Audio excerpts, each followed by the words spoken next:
Welcome to Peninsula Seniors Out and About. Today we're here in Beverly Hills at the Greystone Mansion for the Concours d'Elegance. I'm here with Jeff Brynan, and this is a wonderful event. Congratulations, it's quite a success. How many people do you have here today? Well, first of all, thank you so very much. We'd estimate we have about 3,000 people here today, maybe a little more, but about that. And how many classes of cars? There's 13 classes of cars, 130 cars total, and then about 3 dozen motorcycles. What's it take to put this together? You're the one that put it together with help, right? With the guys? Takes a lot of work, a lot of luck, and really and truly just a lot of support from the car community that we've been just very fortunate to get. Primarily members of the Petersen Museum, folks that are connected to our various sponsors, primarily Gooding & Company, and a few others, Auto Gallery that are connected to the car industry. And I think in general we're really fortunate that Greystone is within minutes of just countless world-class car collections. So I'd like to take more credit that it's some talent on my part, but we're just really fortunate that people have taken a liking to the event and have just been enthusiastic year after year, and the event just has been growing and growing. What kind of cars are you looking for this event? Well, our specific rules are that we don't take any car that's newer than 1975, because our goal is to just take vintage cars. So for example, this year the oldest car we have is a 1915 Stutz Bearcat all the way up to 1974 Ferrari.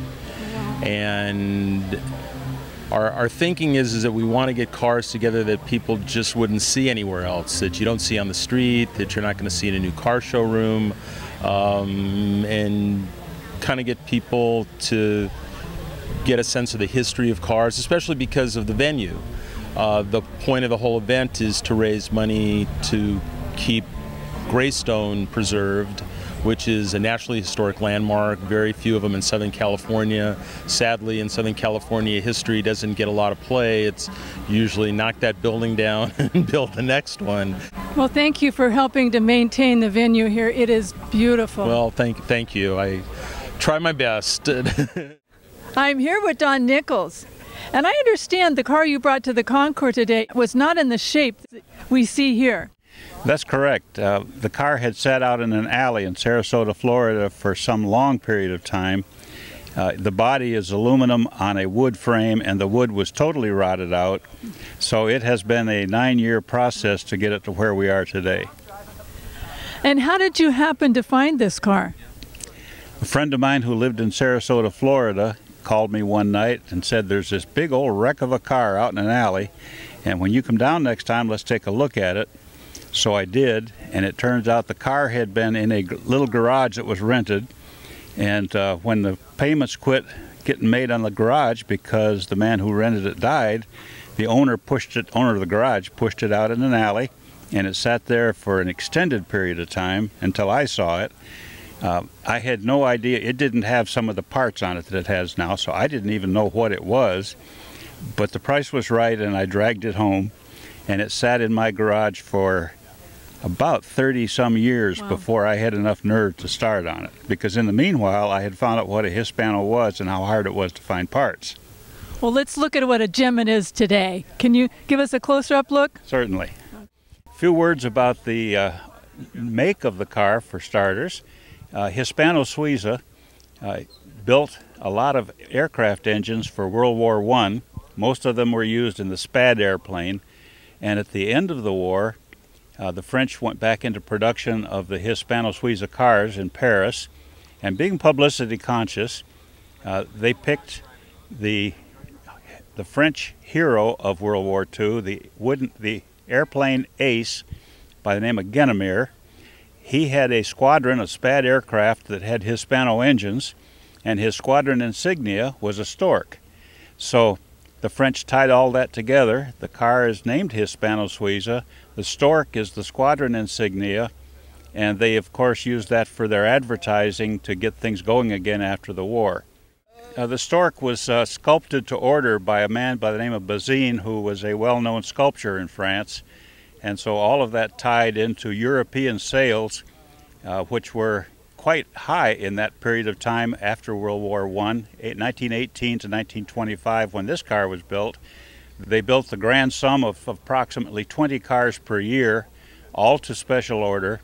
Hispano never built a body, they only built the chassis, and then you took it to your favorite coach builder, told him what kind of a body you wanted, and he would then build it to your order.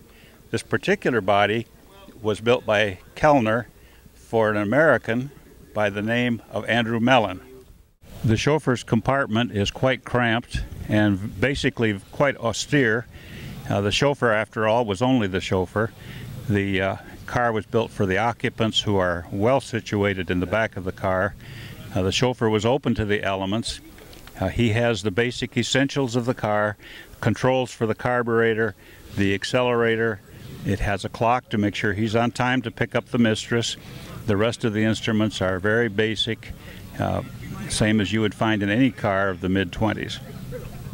The car was constructed in France to special order for Andrew Mellon, who was the head of Mellon Banking, Mellon Steel, founder of Alcoa Aluminum, and many other industrial major organizations. He was also the Secretary of the Treasury in the late 20s and into the early 30s, so the car was in Washington during that period of time. The car was built for his daughter Ailsa. She wrote him a letter from college saying, "Daddy, I hate taxi cabs, how about buy me a car?" So he had this car constructed for her in France. She, about that same time, got married to a man who was the ambassador to France. And he did not enjoy getting up early in the morning, and they lived in a chateau quite a distance outside of Paris from the embassy. And so when they had the car built, it was built with a seat and a table for the secretary, who stayed with them at the chateau, and when he got into the car in the morning, he was at the office. So for the hour drive in and out of Paris each day, he was at the office during the drive. The engine itself is a inline 6-cylinder aluminum engine with overhead camshaft. It's essentially one bank of the V engine that was used in the SPAD aircraft, and since it has the historic aircraft as a background, it has full dual electrics. It has dual distributors, one on each side, dual spark plugs each side. It also has 2 batteries, 2 starter solenoids. The cars were sold to wealthy people who would travel throughout Europe in remote places, and they wanted the car to be reliable. It wasn't good to have customers who had paid a lot of money get stranded, and they were very careful to be sure that did not happen. I have several photos of the car as found and as the process of restoration went on. This is Andrew Mellon's daughter Ailsa, for whom the car was built. When Andrew Mellon was Secretary of the Treasury in Washington, his daughter Ailsa was his social secretary, so the car and she were in Washington that period, and this picture was taken during that period of time in Washington. This is the car as I found it in an alley in Sarasota, Florida in about 1970. It was in a considerably deteriorated state since it had been in the alley for quite some time. The top material was genuine leather, and in Florida's sun and rain that immediately disappeared, and so everything was pretty well rotted internally. This is a picture of the floor in the chauffeur's compartment, give you some idea of the deterioration, which started not when the car was put in an alley, but when the chauffeur was still operating it in the sun and the rain, and I'm sure the front end of the car was wet most of the time. In the process of restoring it, I took it down to every bottom nut and bolt. This is a picture with the aluminum frame, or aluminum covering for the wood body has been taken off. The wood itself was so rotted that there was almost nothing left for patterns, so this is the point where we started rebuilding the wood for the body. The Kellner company, which built the body, did not mind at all having some complexity. This is the picture of the gear train, which is used to raise and lower one window. It's a very easy car to drive. It runs quite comfortably at road speeds. 60, 65 miles an hour is not a stretch at all. It steers quite light for such a heavy car. It does weigh some 6,000 pounds. And surprisingly, the stopping is pretty close to a modern car. It has four-wheel brakes, and those brakes have a power brake system, which was so successful when Hispano used it that it was used under license by Rolls-Royce for many years. I'm here with Chris Brown from the Peterson Museum. And what did you bring for the museum to the Concours today? Today we brought a beautiful 1939 Bugatti Type 57C. It is gorgeous. Can we have a look around? Absolutely. This is a very special Bugatti. This car was given to the Prince of Persia before he became the Shah of Iran on the occasion of his first wedding. And it was a gift from the French government. It's a very dramatic automobile, as you can see. One hint as to who the owner was is this wonderful license plate, which is still written in Arabic. Very dramatic car for a very dramatic person. The coachwork is from Van Vuren, and it's in the Fagoniet Fallaci body style. This is the name of the coach builder. It's Van Vuren. One of the unique features on it is the sides of the car, which feature fully skirted fenders. You can imagine this car driving through the desert. It would just appear to float along the sands. One of the kind of neat little details on the car is this little vent here, which you can actually rotate to get some cold air into the cockpit, which you can imagine in Persia you probably would need. The styling is unlike most other Bugattis, yet it's still dramatic, with the two chrome spears down the sides of it, the fully skirted wheels, and the chrome along the bottom. It has a very elegant, very flowing style, and it's quite a beautiful car. Let's take a look at the interior. As dramatic as this car is, you have to appreciate the drama that's in the door handle. First you push it in, and then you have to rotate it. So this is a beautiful cockpit of the 1939 Bugatti Type 57C, and as you can see, it has a full complement of gauges to tell the driver what's going on under the hood. One of the more unique features of this automobile is this windshield, which raises and lowers with a hand crank under the dash. So you can get a very dramatic driving position, or you can put it all the way up and put a top up if you want to stay out of the weather or the sun. The end of this car is just as beautiful as any other portion of it. It comes to a nice tapered profile, and it's accented by this beautiful little chrome spear down the center that sticks out of the deck lid. Kind of gives it a nice finishing touch, as does the 39 Lincoln taillights that are in it that were actually there from stock. You might notice the car almost looks like it's black. Well, it's really not. It's actually a really dark blue, and it's a beautiful color for this car. It's hard to imagine that at one time it was just a used car, and it was actually sold out of the Shah's collection for a mere $275 in 1959. As beautiful as this Bugatti is, you really can't appreciate the beauty of a Bugatti without looking under the hood. These were engineering masterpieces, and the engines on every Bugatti were just these beautiful jewels. Hand-tooled surfaces. The firewall has a different pattern on it, but they're stunning motors. They're all aluminum. This is a straight 8. It's 3.3 liters, and it's a wonderful engine. It makes a great sound, especially because it's got a supercharger on it, so it gives it a wonderful whine. These were powerful, fast cars in their day, and they're beautiful under the hood. I'm here with Steve Loy, and he's from the Scottsdale Automotive Museum. And what did you bring here to the Concours today? Today we brought the 39 Bugatti Galibier, which is a four-door saloon car. And can we have a close-up look? Sure. So this is the Bugatti Galibier. It's a four-door saloon car. It was originally a gray and a green color. We changed it from black to red. This car runs a 3.3 liter supercharged engine, which I'll show you now. The engine is a 3.3 liter supercharged engine. Bugatti was into doing a lot of dramatic stuff to their engines, as you can see. I can get this back here without dropping it. There we go. So this is the dual overhead cam. It runs a magneto. Some of them run distributors. This one has a mag. It's all engine scraped, the top of the engine turned on the firewall. The engine's original to the car. The supercharger was put on around 1941. The car originally did not come with the supercharger, but it was installed later in its life. Down below here is the supercharger. Below the supercharger is the carburetor. The carburetor is below the supercharger. These two lines here are the spritzer lines, so you actually have to pump gas from a handle on the dash to put gas above the supercharger to start the car. The little tube here is a pop-off valve, so if it needs to pop off, it blows off into the fender well, not into the engine compartment. So you can see there's a lot of glitz and glamour on these engines, and that's how Bugatti wanted them. When people always see this car, they always wonder what these little operations here on the side are. They're the blinkers, and they're known as semaphores. I'll make it work here for you so you can see it work.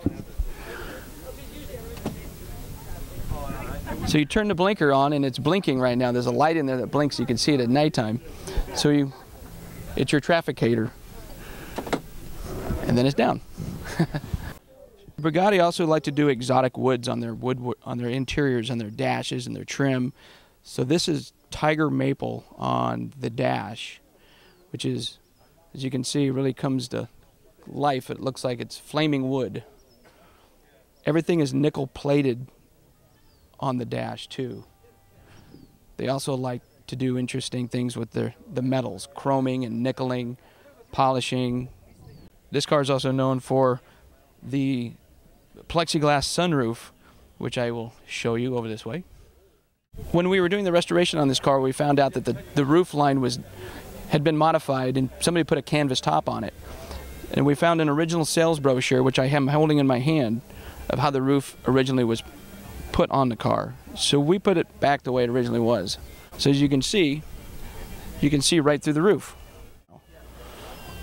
So it lets a lot of light into the car, but it does get a little warm. And we also found out that it had fitted luggage. So it has fitted luggage too now. So of course we made the fitted luggage that goes in the trunk of this car, so you could put your clothes in there and go into the Swiss Alps and the hotel and have your matching luggage with you. I'm here with Bob Finari, and you have a car collection. How many cars do you have? Betty, we're fortunate enough to have 20 automobiles. They're all high-performance automobiles, high-horsepower automobiles, and this car that we brought here today is very atypical for what we typically collect. How did you happen to bring this car? Well, we found this car last year up in Monterey at an auction, saw it in a catalog, and fell in love with it. It was a beautiful color, as you can see, and just a very, very attractive automobile. An Alfa Romeo. An Alfa Romeo. Doesn't that name come trippingly off your tongue? It's just such a great name for an automobile. What year is it? This is a 1972 GTV 2000. Can we have a closer-up look? Absolutely. This automobile is, I think, one of the most beautiful designs that I've ever seen on an Alfa. The color is obviously a remarkable blue. Bertone did the design on this body. It is, I think, just a gorgeous looking automobile. And it is just a real fun to drive automobile. Responsive handling, high revving engine. This particular car has high performance cams on it, which makes it even a little peppier than the original cars when they came from the factory. Car was very competitive back in the 70s in D-type sports car racing, raced successfully against the BMWs, and to me it is one of the most fun cars to drive in our collection. I'm here with Jeff Meyer, and what'd you bring to the Concours today? 1970 Lamborghini Miura S. All right, I love the color. I do too. I love orange. It looks great on the car too. How'd you happen to buy this car? It was one of those urban myths. I happened to be visiting relatives up in Oregon, and I heard about this car through an aunt of mine. She mentioned an old guy used to show an orange Lamborghini. She didn't know what model. A sister of mine lived up there at the time. She tracked the car down. Oh, wow. And great sister. Oh, I love her dearly. Hi, Connie. But the car was owned by a gentleman that had bought it new. He was 65 years old when he bought it as a retirement gift for himself, and he was the only owner. Oh. Great story. Oh, yeah, no kidding. Can we have a close-up look? Absolutely. When this car was introduced in 1966, Lamborghini had only been in production for a couple of years. What you have is a mid-engine 12-cylinder with a transverse-mounted engine. The engine, casting, and transmission are all one unit. When this car was introduced, it was basically like a spaceship had landed. It was so different than anything else that had been produced for the road. Very unique. This is the front hood. It lifts forward. Very lightweight aluminum, stretched over a steel frame. Just tilts forward one latch. Very easy to open. Well, I have the front open now, and what you have up front here, the battery, the radiator with 2 cooling fans, spare tires up front, horns, and basically the front, if you can see the frame here, it's all steel, but the skin is aluminum, stretched over a steel frame. I opened the back lid up so you can see the engine.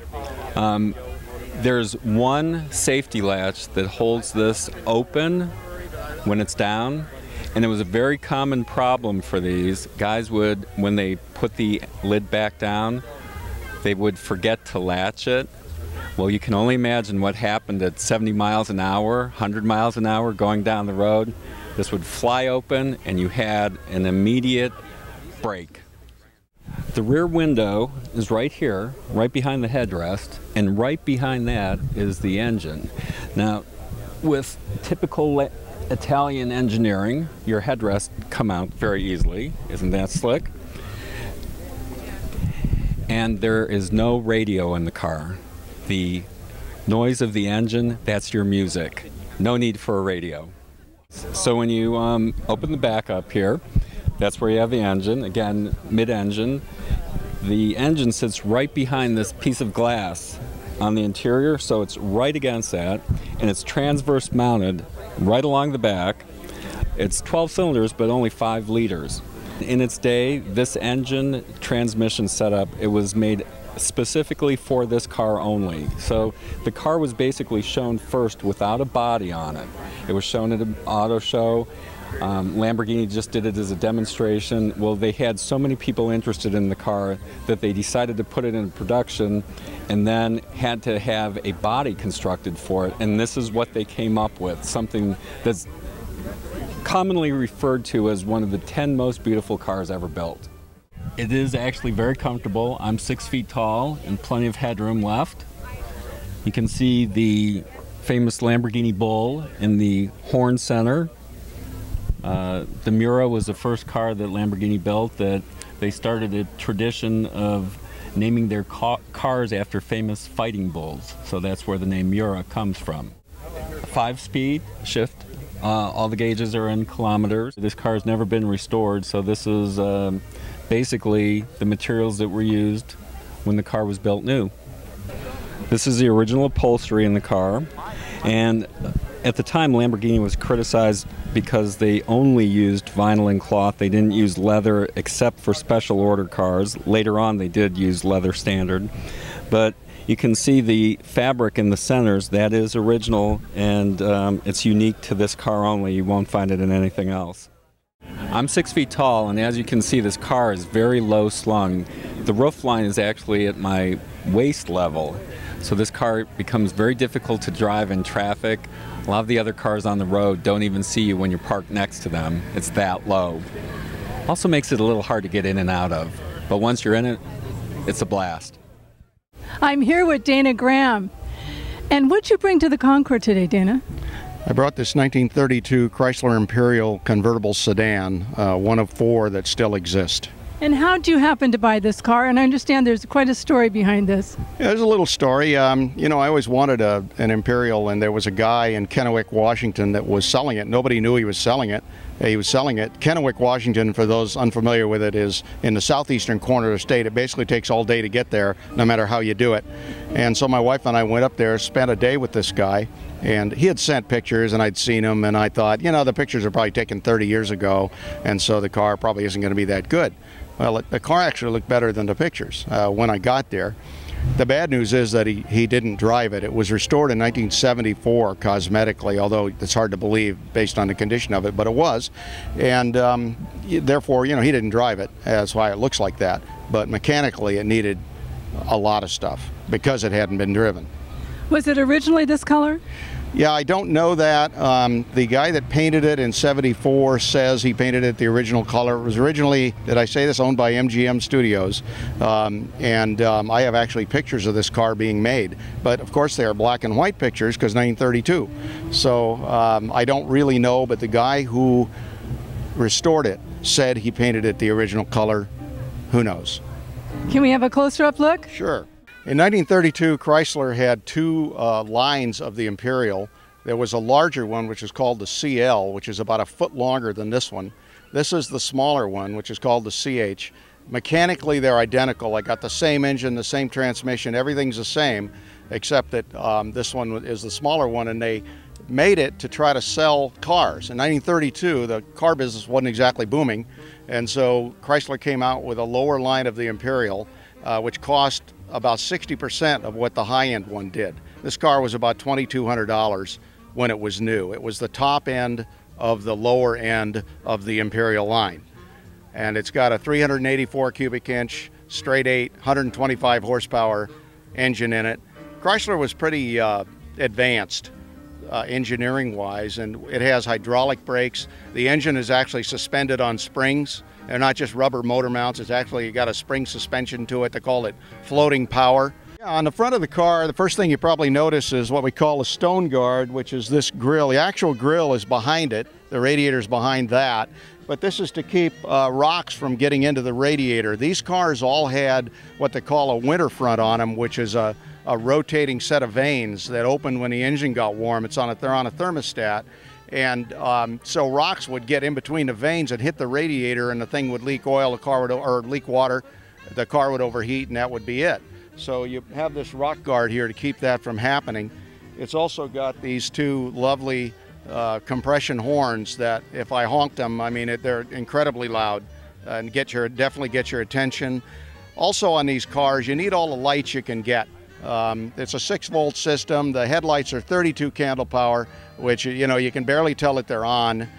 So you also have, you'll see in a lot of these cars, what they call driving lights, which is what these are, which are sort of a supplement to the headlights here. There's no turn signals on this car, none of that kind of stuff. There's no heater in it. There's a lot of stuff it doesn't have. The hood ornament is something in the sort of Stag family that the high-end Chryslers all had. And then the stone guard, of course, has the Chrysler Imperial emblem on it. And this is a 384 cubic inch straight 8 engine of 125 horsepower. They basically made the same engine the next year, and by improving the compression and the air mixture, they got it up to 135. But this is 125 horsepower, straight 8. It was the second year with a downdraft carburetor. Up until 1930, they had updraft carburetors, which was the standard, all in the 20s and the teens and all that. But they figured out that downdraft worked better. This is the air cleaner here, which is kind of different looking. It's an oil bath air cleaner. You soak there's a mesh in there that you soak in oil, and it attracts all the dust. Most guys don't do it. You just let the air come through, and it's there mostly for cosmetics.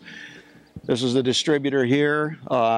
You know, you can see it's an inline 8. The engine, by the way, has not been detailed like the car has. That's my next project. So it's got, you know, some kind of dirt on it.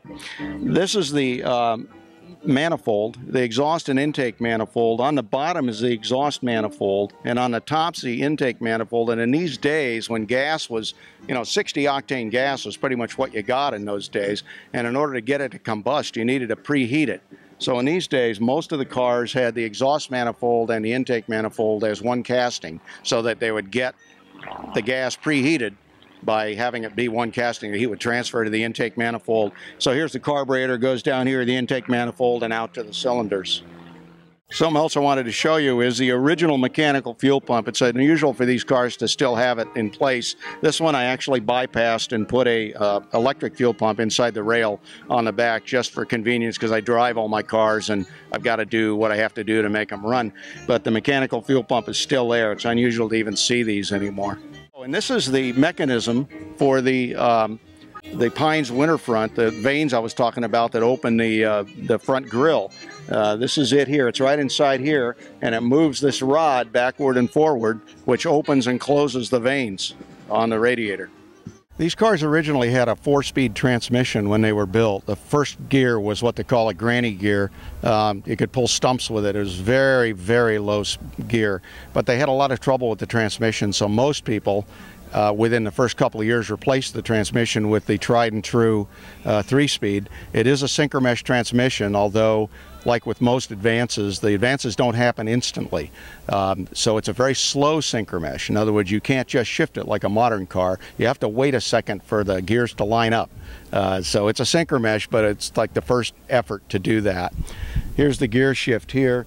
The transmission, or the emergency brake rather, is incredibly effective on this car. It's a band around the transmission. It doesn't act on the brake drums or that kind of thing directly, and it's an amazingly effective brake. It'll hold it on any hill I've found. You don't have to leave the car in gear, although I usually do.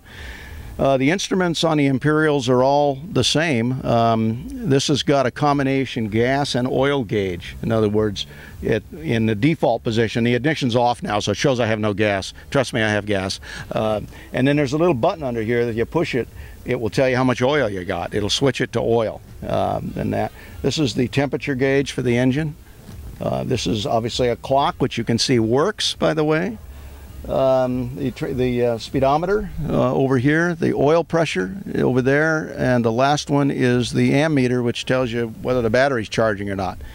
Other than that, the levers on the wheel, the one on the right is the throttle, and what you normally do when the car's cold, you set that up just a little bit. You move it down, and that increases the RPMs of the engine when it's cold.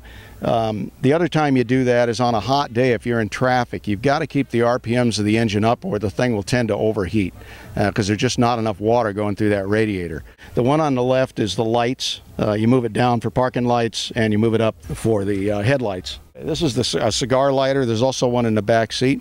Interestingly enough, there's not an ashtray. Now, it may be that when they, there's only 4 of these, so nobody knows, right? But it may be that when they restored it, they accidentally left the ashtray out. I don't know. There's not another one around here to look at. But the windshield tilts out. That's what these little mechanisms are here. If you push this up like this, you can tilt this out at any angle. It's got some hardware here, and you can lock it in position. Because, like I say, no air conditioning in those days, and if you needed to top up because it was raining or whatever, even though it was hot, that's typically what you did. There's also vents out here on the cowl that bring air in under the dash. It's got vacuum windshield wipers, which, if you remember the cars from the 50s, a lot of them still had vacuum windshield wipers up here, and they work separately. In other words, you got to start each one separately. You can't, if you turn on the driver's one, it doesn't necessarily mean the passenger one is going, so you have to start that one too. And as with vacuum wipers, if you accelerate, the wipers basically stop, because the engine's not producing vacuum. If you take your foot off the gas, the thing goes like crazy. It goes back and forth like crazy, and if you're just driving along, it kind of goes in a normal way. But that's how they did them up until electric in, I would say, about 1960, probably 58, 60, electric came in. So that's those. There were things on this car that were actually an option, and one of them is sun visors, which is why they're on here with this sort of Rube Goldberg contraption here. This thing comes down, and you can adjust it this way, and you can do all this different stuff with these. This is one of the first attempts to have built-in sun visors on a car. Everybody that looks at this car always asks this question: what is this crank here? Everybody think normally you'd see a crank like that, you expect a windshield to come up between the seats. So that's normally what a crank like that would do. But it took me, when I looked at the car originally, it took me about a half an hour before the owner caught me to figure out what the crank actually does. And what it is the front seat driver's side adjustment. It moves the driver's side seat backwards and forwards. It only moves it backward and forward about 2 inches. And you got to crank about 15 minutes for that to happen, one way or the other. If you crank it too far counterclockwise, the crank will actually come off in your hand. So it was another early attempt at some of this stuff. Only the Imperials had this. You go down lower, and they were fixed position driving. You got to be about 5'5" to 5'11" to drive one of these cars. If you're much taller than that, you're too close to the steering wheel. You haven't got to worry about an airbag hitting you, but you're pretty close to the steering wheel. So that's what that is. This is the rear seat cigar lighter, not to say cigarette lighter. Again, the ashtray has been lost to history. One of the things that they began to recognize in the early 30s is that even though these cars are large on the outside, they're not that large on the inside, and storage space was a premium for all these cars. And so Chrysler, who was always innovating, found a way to make the back of the back seat. I'm going to set the microphone down here. I'm going to show you. I'll lift it up. The back of the back seat lifts up and there's storage behind it.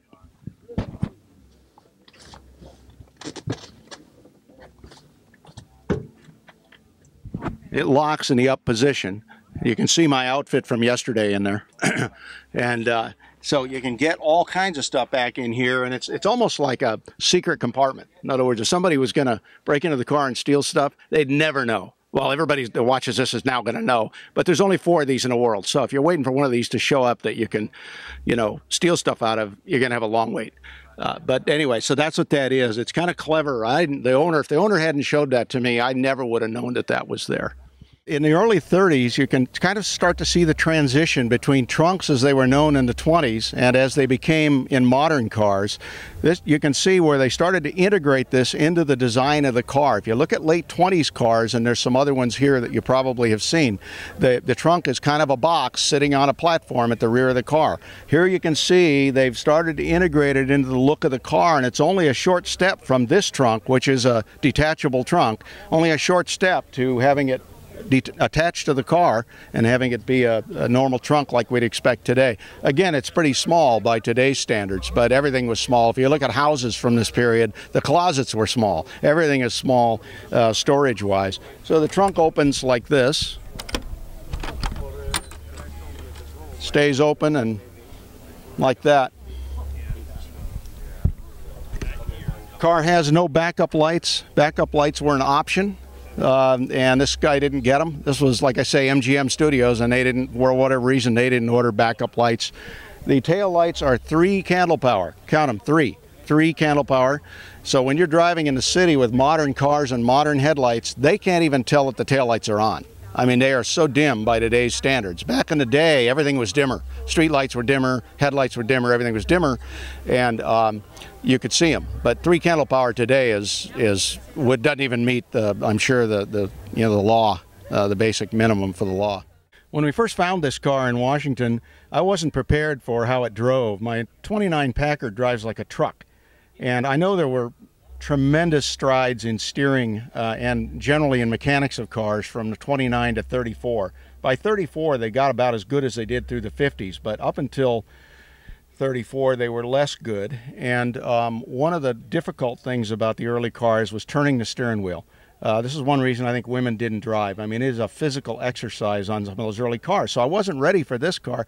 This car, I thought it had power steering. It's unbelievable. You can actually steer this car with 1 finger. You can parallel park it. There's all these things that Chrysler did working on the steering box itself and the steering ratios and that. It does have a lot of turns lock to lock, and the car guys will know what I mean by that, one side to the other. There's more turns than the average car, so by lowering the ratio, they got a mechanical advantage, which allowed the front wheels to turn easier. But you've got that huge 384 cubic inch engine sitting right over the front wheels, and how they achieved the ease of steering with this car is actually beyond me. Maybe if you interview me in about a year, I'll understand how they did it. Right now, I don't. Now, Jeff, you talked about bringing a couple of cars here to the Concours. Can you tell us a little about them? Yeah, I happened to enter 2 of our own cars. Our family collects a few cars ourselves, and we're big fans of the hobby. We have with us here today a 1957 Porsche Speedster and a 1972 Ferrari Daytona that we've bought over the last couple of years. And I think they represent really sort of a microcosm of the whole event, in that the Ferrari is a completely original car, never restored, and just been preserved over the years. It was actually owned by a fairly well-known man named William Ruger, who owned Ruger Pistols, owned the car from new, maintained it all those years. The car only has 15,000 original miles, and we were quite fortunate to be able to buy the car. The Porsche is the other end of the spectrum, and probably what is more typical to people with car shows is that it's a completely restored car. The gentleman that owned the car before us went to great lengths to bring the car back to life, and Probably better condition than it was when it left the Porsche factory, which is often the case with restorations. I'm here with Richard Luna, and I understand you have a passion for cars. I certainly do. This is a 1942 Chevy that I have. It's one of 8 cars that we've restored in the past 30 years. You've restored? Well, me and friends. A lot of friends. Yeah. Wow. Great friends to have. Absolutely. Yeah. Jose Chavez is a good friend of mine, has a shop in Long Beach, and he has been pretty much the overseer of every one of my cars. Wow. Well, talk a little bit about this car. What condition was it in when you got it?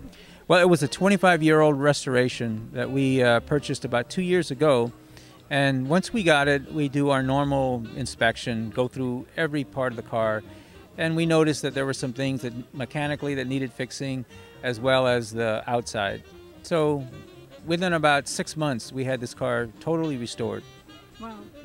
Is this the original color? This is an original color in 1942. So we were able to match it and paint it, and it came out wonderful. Okay, we'll have a little look around the car if you don't mind. Sure, no problem. Okay.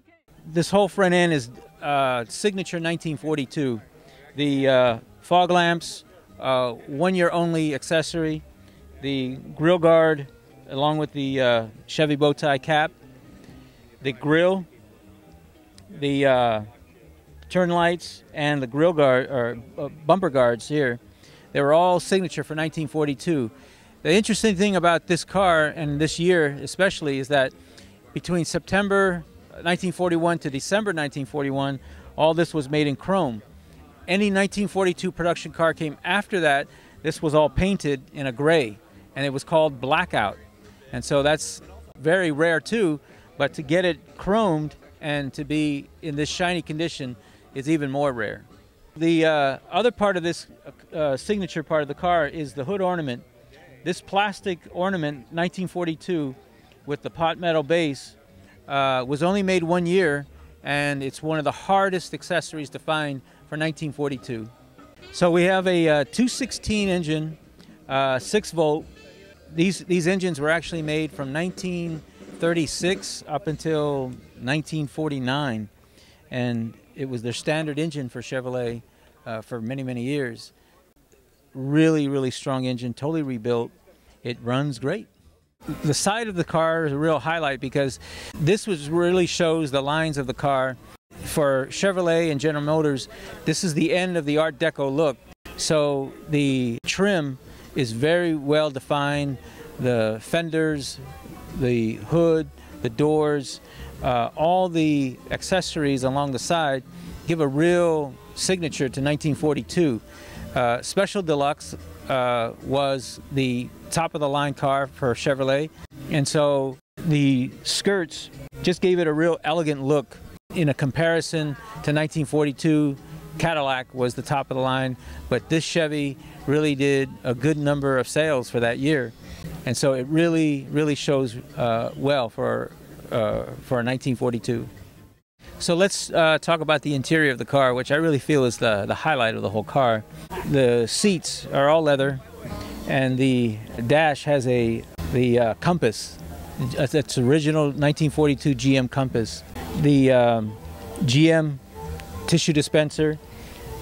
It also has the original umbrella with the umbrella holder, the armrest, the deluxe steering wheel, the red head flashlight, the turn signals, the remote control for the radio, the deluxe radio, the wind-up clock, the cat-eye cigarette lighter, as well as the lighted-up glove box. It also has the day-night mirror and the spotlight, original 42 spotlight. This car was really well accessorized. The 1942 came with 2 backup lights and very hard to find accessories, find a matching pair. Again, bumper guard here, as well as the bumper tips on the side, and the 1942 exhaust tip.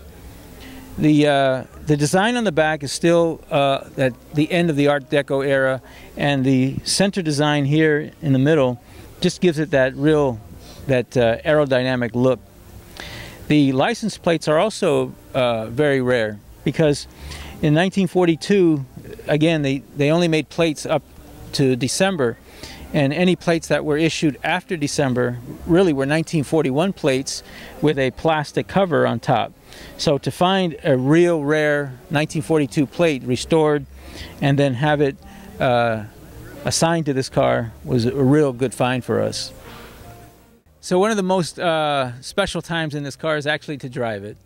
The special memories that I have of this car, almost all my 40s cars, is the fact that this was the era that my father was actually served in the war.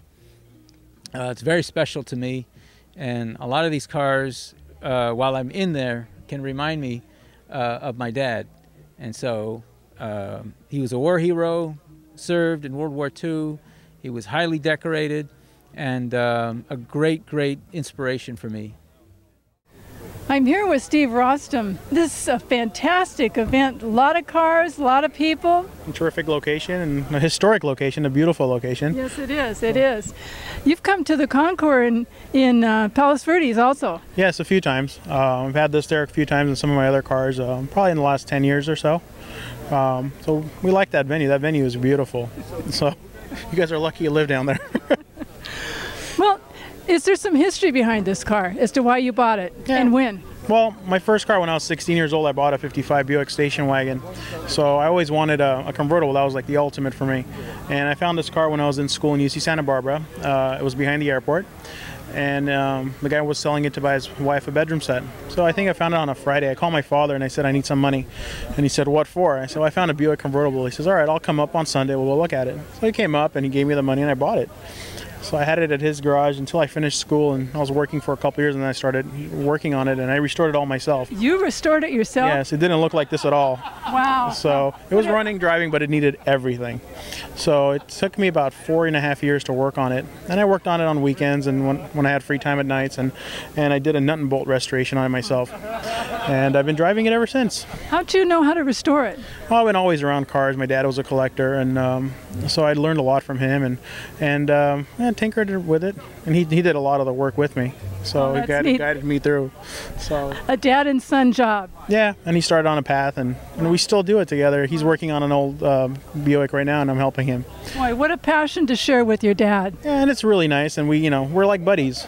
We spent a lot of time working on it together, and even yesterday he came over and we hung in the garage and we talked, and I cleaned the car and everything. So it's it's very interesting. We have a really good bond. So can we have a closer up look? Sure. We're going to talk a little bit about the features of the car. We're like the hood ornament, for example. It's a V, which signifies the V8 that Buick came out with in '53, and this being a '55. So they kept that motif going until '57, actually, and they had those as well. So it's kind of an unusual hood ornament that they had, and they introduced it in '54 and they carried it on and through the '55s. This is the honeycomb grill that Buick came out with in '55. Previous years they had a waterfall toothy grill that they were famous for, and I think they were trying to kind of sharpen up the image a little bit. And they went back to somewhat of a waterfall grill in '57, so maybe didn't stake the brand recognition wasn't there. This car is equipped with the optional factory wire wheels, which were the Kelsey Hayes Wheel Company, and it's an unusual wheel because it's a 40-spoke wheel, and the car is a fairly heavy car, so it's a very beautiful looking wheel, and it's got the famous red, white, and blue in the center of the spinner that Buick was synonymous for. Another feature on the Buicks is the portholes, and they started with the portholes in '49, and they signified 4-holer and a 3-holer. They recognized the Buick from the portholes, and they knew what model it was. If it had 4, it was a Century or above, and 3 was a Special, and a Roadmaster had 4 as well. So they carried that through until '58 as well. Another design feature is the wraparound window. It's got a very thin pillar in the front, so the visibility was greatly improved. And this was the second year for the wraparound window that they were pretty famous for. And it's a pretty interesting piece of glass. It's got curves vertically and horizontally, and they did all this stuff without computers, and they were able to get the shape properly and correct. This car also has a power antenna, which was fairly rare. This car is being a Century convertible. It's equipped with a power seat, power windows. It has an optional Wonderbar radio with a foot switch, which when you hit the switch on the floor, it would go to the next station. It was a signal-seeking radio, which they came out in '50. So it was a pretty advanced car for what it was. And it's also equipped with power steering and power brakes, so it fairly drives like a modern car. and it's really shiny. It's got an engine turn piece of aluminum on the dash, and engine turning was kind of a lost art, so they used really cars of good quality had a lot of engine turning, like the Spirit of St. Louis, the airplane that Lindbergh flew across the Atlantic, had engine turning all over the front of the body of it. So somewhat of an artwork, and Buick introduced it and used it in the 55 on the dashboard. If you like blue, this is the car for you. It's got every shade of blue possible, and this is the way the factory built it. Even the steering column is a different color than the dash, and the carpet and the seats are dark blue, light blue, and it harmonizes itself very well. And this model being a Century, and they really named it a Century because it would do 100 miles an hour. I think the top seat's about 110, 120. And you can see the letters are kind of forwarded back as if it's moving. Well, it's still. And it's got a full wheel opening that Buick introduced on the 53 Skylark for their 50th anniversary. And it accentuates the wheel, and so it shows a little bit more sportier look.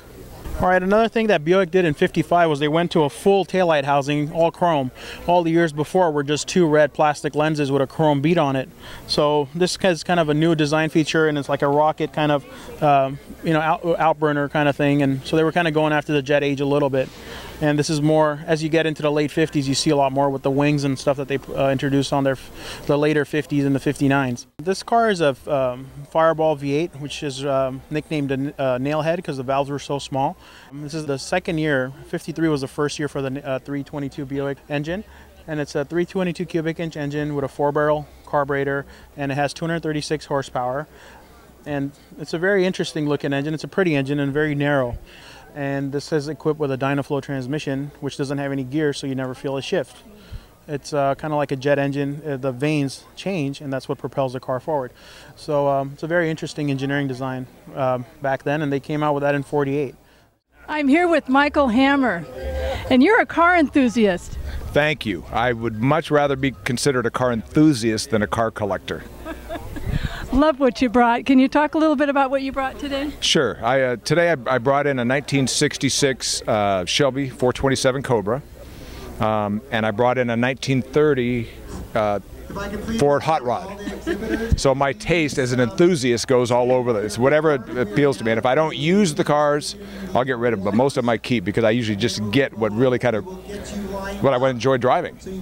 I was going to ask how you picked these cars to buy. Well, this was just, I've always loved Cobras.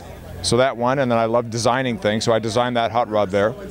And it's just, when I see something that reaches me, that's when I go after it. It's a heart tugger. It is, because I know I'm going to be driving it. I drive a different car home every day. Oh, wow.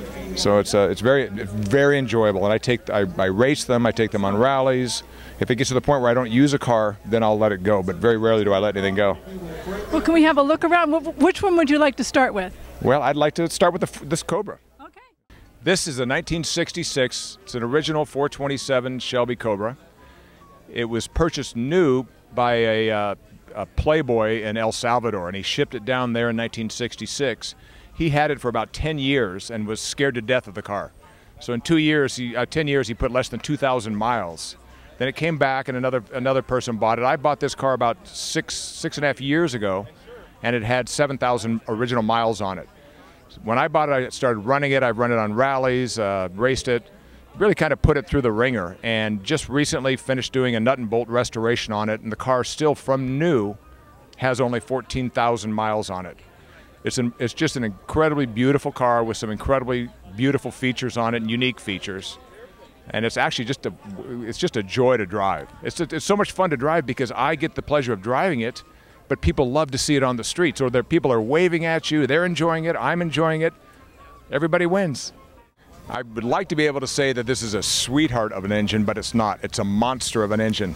The original 427, and another extremely rare thing about this, first of all, numbers match everywhere on this car, but the manifold that is on this with these Weber carburetors is extremely rare. When Carroll Shelby was at my house and he saw this manifold, he goes, "Where did that come from?" He goes, these are irreplaceable. He said, "You couldn't find these if you had to." So this is set up, and of course it gives it incredible power. We're putting at about 700 horsepower out of this motor. Nut and bolt, everything's done, fresh, ready to go, and ready to go fast. When we redid this car, we redid everything, every nut and bolt, including the interior. And Carroll Shelby, who's a great guy, and of course designed, as far as I'm concerned, one of the best cars ever, is a friend of mine and came over and was happy to sign this. This is the second time he's signed this car, because when I first had it, he came over and signed it, and then when I redid all the leather, he had to come and sign it again. So now I have an extra glove box hanging on the wall. It's perfect. One of the beautiful things about this car is the way it sounds, even when it's just idling. So I'm going to let you have a sample of that. But you can watch the car, it actually shakes.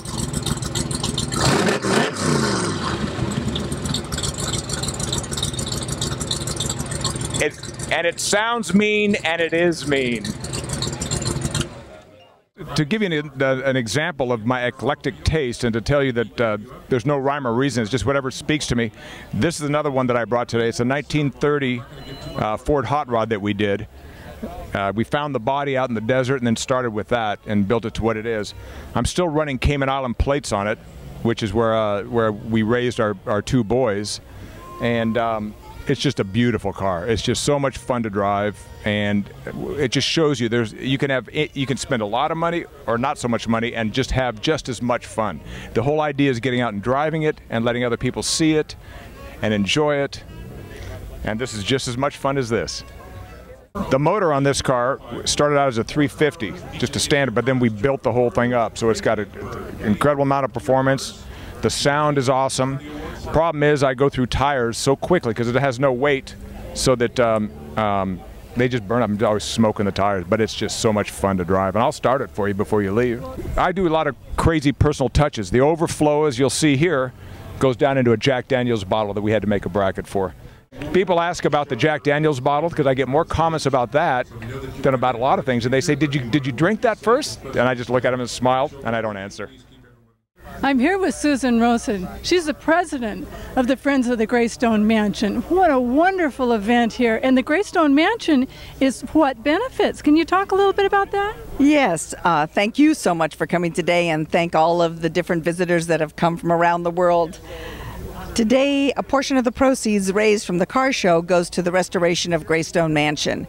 Greystone Mansion was built in 1928. It is 46,000 square feet, 55 livable rooms. And the Friends of Greystone has a mission to preserve, restore, and enhance, and also educate the public as to the historical value of Greystone Mansion. Greystone Mansion is our mini Hearst Castle of Southern California. There is nothing like it. How often is it open to the public? Greystone Mansion is open every day as a park to the public, 7 days a week. Sometimes it's closed for special events. A lot of weddings and other charity events happen, but otherwise the house is still closed as an everyday tour. Well, thank you, Susan, for being the president of this group to keep this preserved. Thank you, and I hope to see you again next year, and everybody else. Thank you for joining Peninsula Seniors Out and About here at the Greystone Mansion, Concours d'Elegance. I'm Betty Wheaton. See you next time.